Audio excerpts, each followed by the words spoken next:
Bir gün yuxu görür zavallı ana. Görür ki balası qan içindədir. Buna baxmayaraq o irəliləyir, getdikcə düşmənin kələyin kəsir. Elə bir yuxuda o boğulurdu, ayılmaq istəyirdi, bacarmıyırdı, kimsə də saçını tumarlayırdı. Ana, ana deyib ağlayırdı.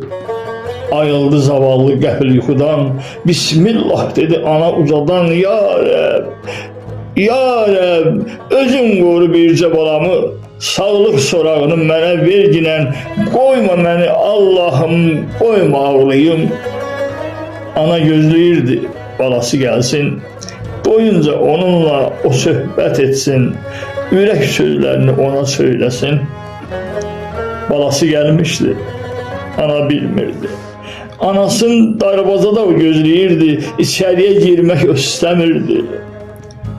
Bir anda səs eşitdi zavallı ana.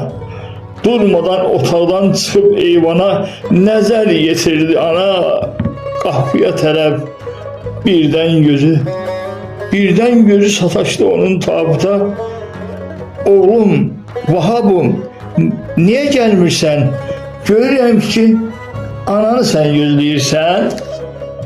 Gəl oğlum içəri, dayanma orada. Tez görürdüm səni mən yuxularda. Orada olanlar donub qaldılar. Ananı belə görüb onlar sustular. Tabutu görsə də heç anlamadı. Tabutda yatan öz babasıdır. Ana yerindəcə donub qalmışdı. Artıq tabutda yatan şəhidin balası olduğunu o anlamıştı. Ağlayarak tabutu qucaqladı. Elə bil ki, ana havalanmıştı. Soruşurdu oğlundan, oğlum necəsən? Axı niyə susursan? Cavab vermirsən. Mən sənin ananam, niyə susursan? Niyə ürəyimi sən dağlayırsan? Zavallı ana nə etdisə də oğul da sustu, heç danışmadı. Uzanıb sakitcə tabutda qaldı.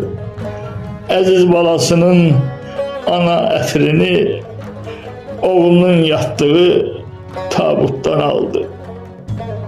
Şəhid son mənzilə yola salındı. Onun adına heykəl ucaldı. Qəhrəman şəhid tək tarixdə qaldı. Əyyub Səlimxanoğlu.